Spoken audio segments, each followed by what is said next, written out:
Assalamualaikum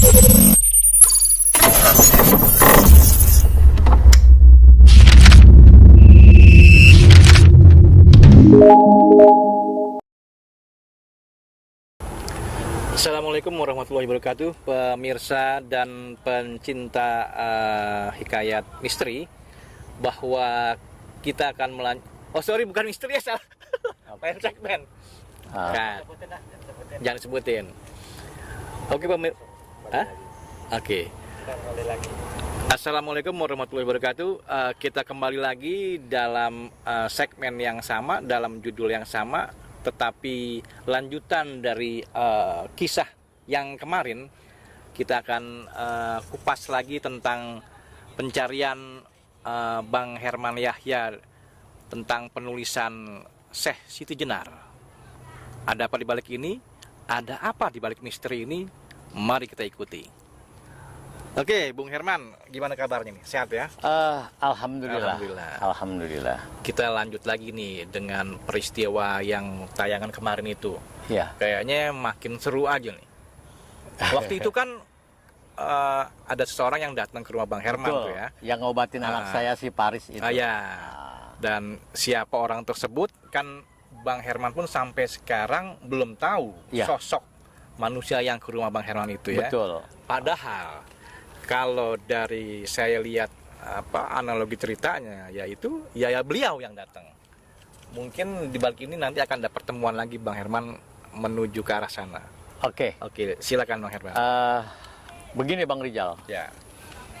Jadi ketika seseorang tadi mengajak saya untuk datang ke rumahnya, dan entah bagaimana rumahnya juga saya nggak tahu. Ya. Saya dengan lugu dan jujur saya bilang, waduh, saya lagi nggak punya duit. Saya bilang begitu. Saya punya duit cuma 20.000. Oke. Saat itu. Saya bilang 20.000, sementara mobil saya bensinnya itu kosong. Ya. Bensin kosong, artinya nggak sampai lah kalau mau kemana gitu kan. Nggak full. Apa kata dia? Kebenaran kan saya narok mobil itu di pelataran Masjid Raya Al-Isra di Tanjung Duren itu, depan Pasar Kopro ya. Mobil saya di situ saya taruh. Apa kata dia? Enggak, nanti ada orang dari Kidul ngasih duit 300.000 sama Mas Herman. Yang tidak bisa kita pikirin tuh ya. Saya bingung. Maksudnya apa lagi nih orang ini? Tadi udah ngobatin anak saya. Terus dia ngomong lagi bahwa akan ada orang dari Kidul akan ngasih uang tuh ya, akan ngasih duit, ngasih 300.000 ke Mas Herman. Saya bingung Bang Rijal. Iya, misteri lagi nih. Ya, nah akhirnya ketika saya saya yakin gitu kan, udah, saya bersama beliau jalan ke Masjid Raya Al-Isra, kurang lebih sekitar 100 meteran lah antara masjid dan rumah saya itu di masjid. Kemarin memang mobil saya di situ diparkirnya. Lantas ketika saya sampai ke mobil, saya buka mobil, saya panasin mobil. Terus dia bilang begini, Mas Herman, saya mau asar dulu. Oh silakan Pak, saya bilang. Dia asarlah dia.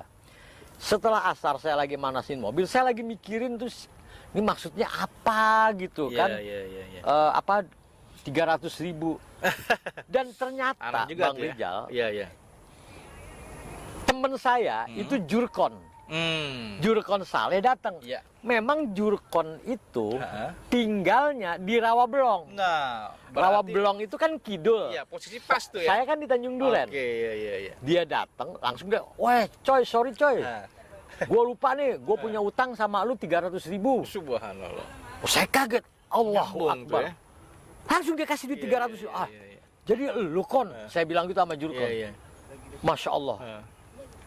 Oh ini luar biasa nih Kon. Emang ada apa sih coy? Gini Kon, bla bla bla bla. Saya cerita tentang persoalan orang tadi kan. Waduh, lu ikut. Kaget lagi tuh ya? Kaget Jurkon. Wah seru juga nih kalau gue ikut kata. Wah, lu ikut. Ikut. Jalanlah saya sama Jurkon. Sama orang tadi itu. Entah bagaimana rumahnya Bang Rijal itu di pinggiran kali. Itu berapa tahun yang lalu? Hampir 20 tahun yang lalu kali ya, kurang lebih 20 tahun yang lalu. Itu digabus. Ini rumah yang tamu saya. Oke. Jadi saya dibawa ke gabus. Saya dibawa ke Gabus. Kemudian udah. Nah, sampailah kami itu di Gabus selepas maghrib. Selepas maghrib, Bang Rijal. Iya. Pas selepas maghrib seperti itu, saya agak bingung juga kan. Dia bilang selepas maghrib. Wah ini api kegedean. Dia gede sendiri.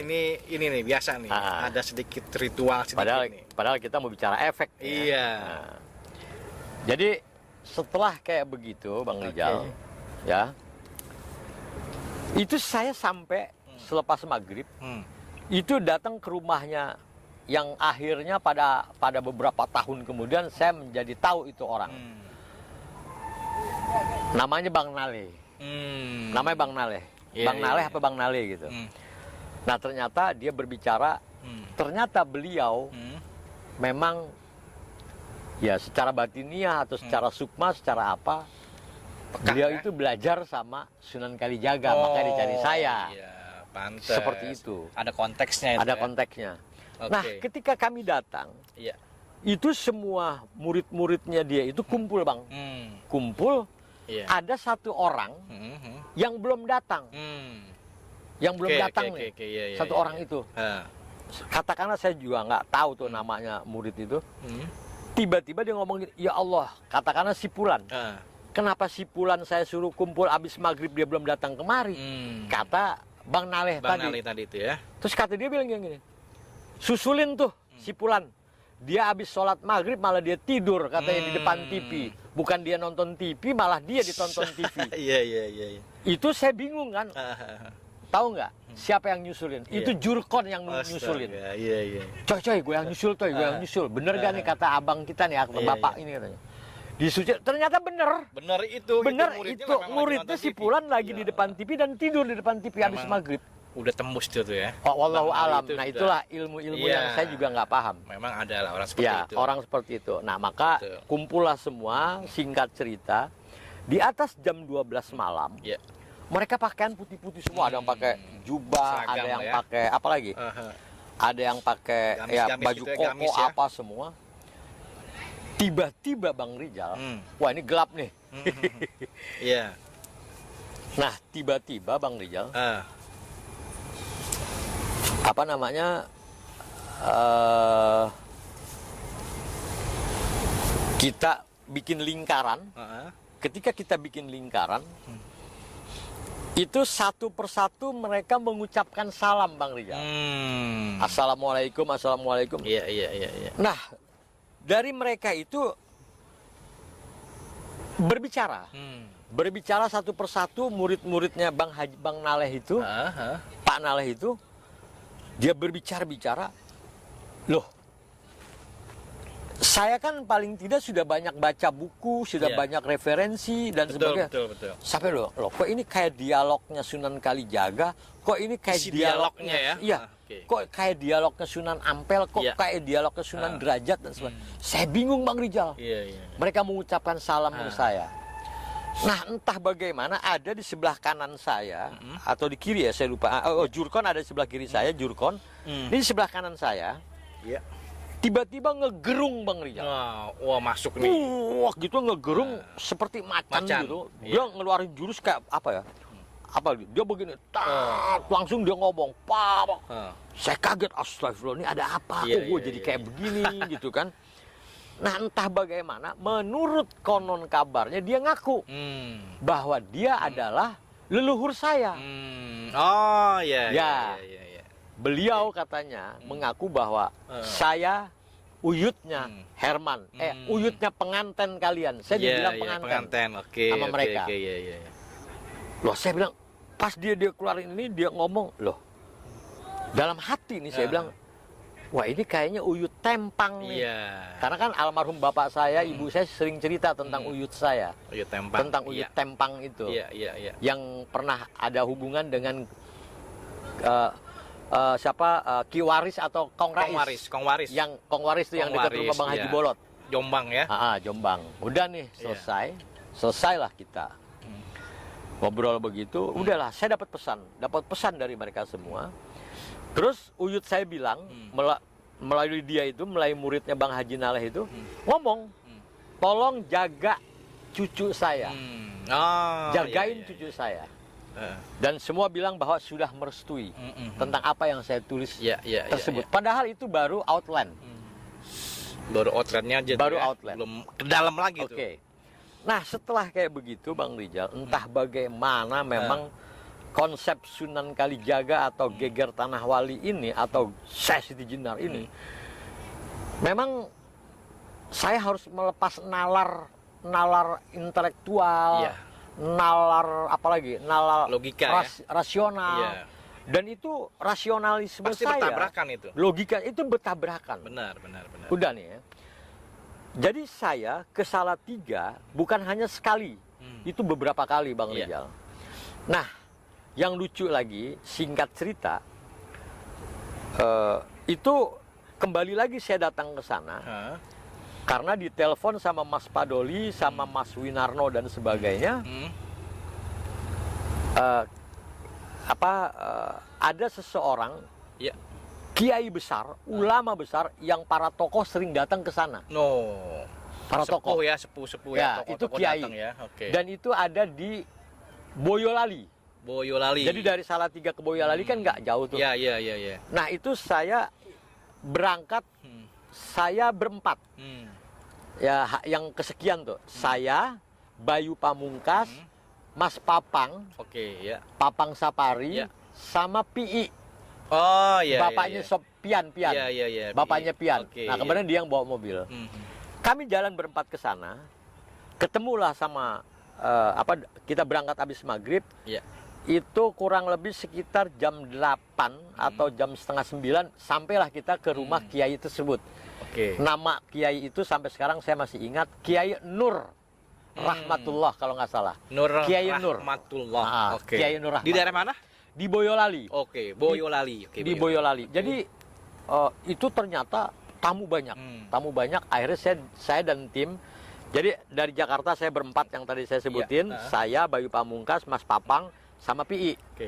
Nah, yang dari Salatiga itu Mas Winarmo, Mas Pin, sama Mas Didi. Mas Didi ini anaknya Mas Win.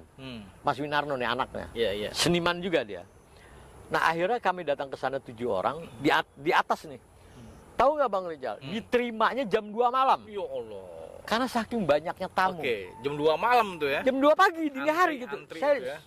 Padahal jam 8 udah sampai atau setengah 9 udah sampai. Nunggulah, udah setelah kayak begitu baru kita ketemu sama kiai itu di lantai 2. Di lantai 2 lingkaran itu kurang lebih sekitar 30 orang. Kurang lebih ya 30 orang di situ. Cerita. Apa kata kiai tersebut? Dia langsung begini. Mas Herman, apa yang panjenengan tulis itu sudah benar. Itu sudah benar. Iya. Oh ya? Alhamdulillah. Cuma satu yang panjenengan lepas. Tidak percaya. Wah, saya bingung kan. Apa tuh? Tidak percaya. Maksudnya apa, Kiai? Enggak, panjenengan tidak percaya kalau Kanjeng Gusti Syekh Siti Jenar itu meninggalnya 3 kali. Waduh. Nah, mohon maaf, saya bilang 3 kali katanya. Saya bilang, mohon maaf Pak Kiai, ini kepada yang di Salatiga di Boyolali ya. Mohon maaf Pak Kiai, Kanjeng Gusti Syekh Siti Jenar tidak lebih baik dan tidak lebih suci dan tidak lebih mulia ketimbang Rasulullah Muhammad Sallallahu Alaihi Wasallam. Rasulullah aja matinya sekali, saya bilang. Kenapa mesti Kanjeng Gusti Syekh Siti Jenar 3 kali? Masa dia lebih hebat daripada Rasul? Oh, bukan itu. Bukan itu. Maksudnya. Nah, bukan itu. Loh, maksudnya apa? Saya bilang. Maka dia bilang jawabannya cuma 1 kata. 1 kata. 1 kata. Oke. Saya bilang 1 kata. Apa? Cari sendiri. Nah, wah, saya jadi teka-teki lagi ya. Saya bingung kan, cari sendiri. Wah, 1 kata cari sendiri. Udah. Belakangan saya cari beberapa bulan, ternyata apa kata? Ternyata satu kata itu adalah suri. Allahu Akbar. Mati suri. Jadi bukan mati seperti Manusia biasa. Jadi mati suri yang memang itu sementara. Ya, karena kan bisa aja beberapa kali kan. Bisa, beberapa kali bisa. Oh, baru saya terima itu. Iya. Karena saya tidak mau menerima kalau saya Siti Jenar lebih hebat dari Rasulullah. Betul. Masih masuk akal. Betul. Oh, dia ceritalah tentang mati suri yang ketiga itu. Apa sebenarnya mati suri yang ketiga? Kenapa bisa 3 kali? Ya.